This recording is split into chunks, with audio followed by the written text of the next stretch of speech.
Salut! Tu t'es déjà demandé si le drift c'était un sport qui était réservé au Japon, à l'Europe ou aux États-Unis? Aujourd'hui on va parler d'un sport, je crois que c'est un sport, un pan complet de la culture en Afrique du Sud et une tradition qui nous vient tout droit des gangs. Le spinning!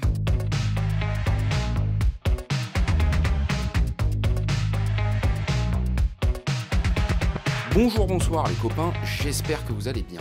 Avant de parler de sport, on va parler un petit peu de tradition. C'est nul! Alors oui, je sais, t'es pas là pour ça, mais déjà c'est plutôt cool, et en plus de ça, ça va te servir pour la suite. On est à Soweto en 1986, et en Afrique du Sud, la E30 est l'entièreté de la hype du moment. En fait, s'ils ont autant de E30 en Afrique du Sud, c'est parce qu'elles étaient simplement produites là-bas. Eux, ils appellent ça la gouchéché, en rapport au bruit du rupteur que fait le moteur.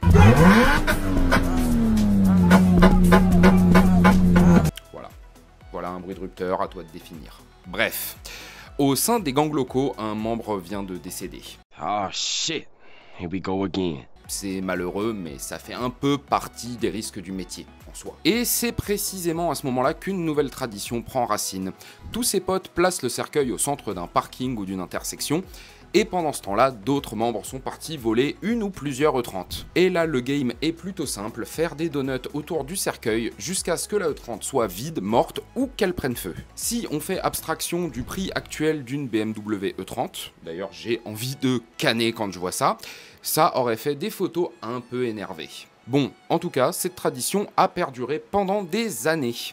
Mais comment on en arrive à ce sport moderne que même Red Bull relaie? Alors, déjà, avant de continuer, si cette vidéo te plaît, tu pourrais lâcher un petit like, un petit abonnement et un petit commentaire pour nous dire si le sujet te plaît.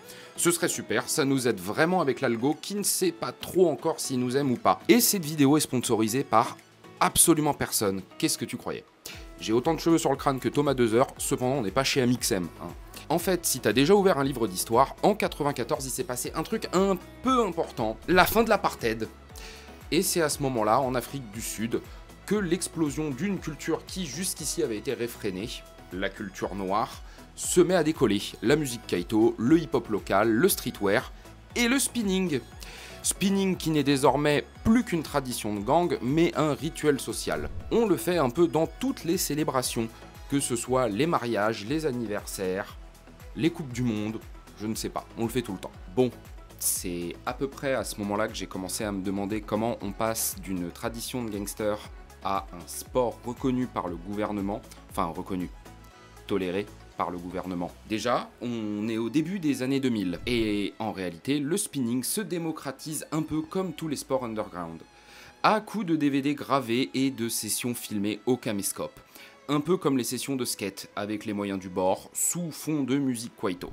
Et un peu comme dans le skate, à ce moment-là, des équipes se forment, des mecs se démarquent, et il y en a qui proposent des tricks qui sont toujours plus abusés. C'est d'ailleurs aussi à ce moment-là que la E30 devient une icône culturelle. Un peu comme on la connaît aujourd'hui, je veux dire, il n'y a pas un seul jeu cool qui propose pas une E30.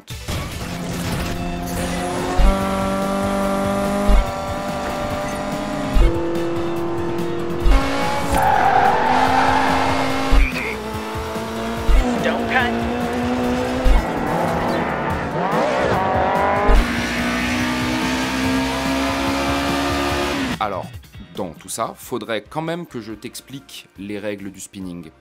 En gros, t'as 3 minutes pour faire ton spectacle. Tu fais cramer tes pneus, tu sors de ta caisse, en plein drift, tu danses autour, tu remontes dedans comme si de rien n'était. Les juges notent le style, la technique et le flow. Si tu cales ou que tu sors de la zone, c'est fini.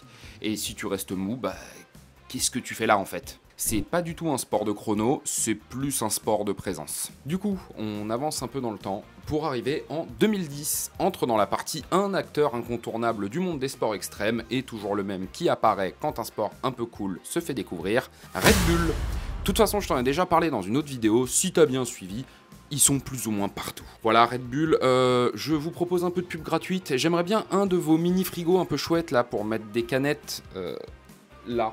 Dans le décor. Donc chez Red Bull en 2010, ils sont déjà bien implantés comme il faut à l'international.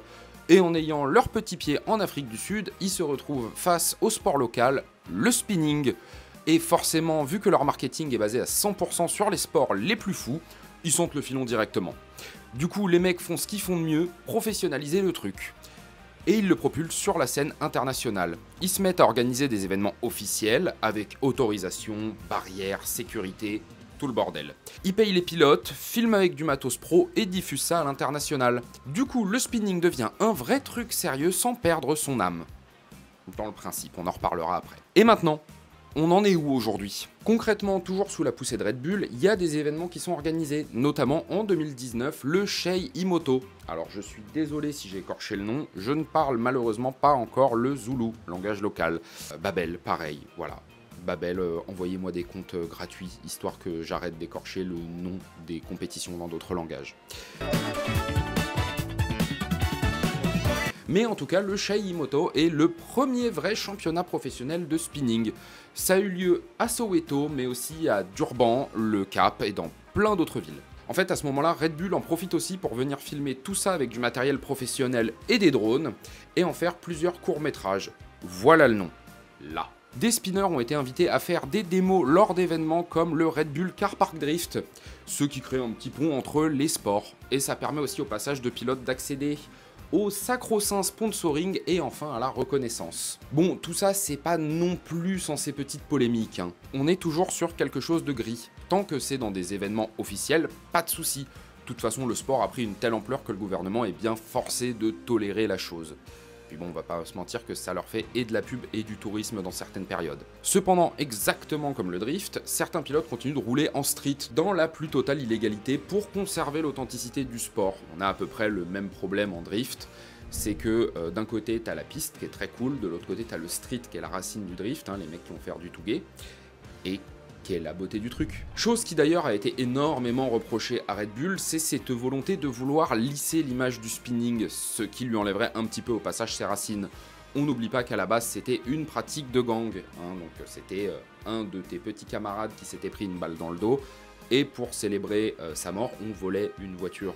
Forcément, quand Red Bull arrive et lisse tout ça, ça pose un peu problème à certaines personnes. Voilà, c'était à peu près tout ce que j'avais à te raconter sur ce sport un peu étrange qui n'existe pour l'instant qu'en Afrique du Sud. Même si...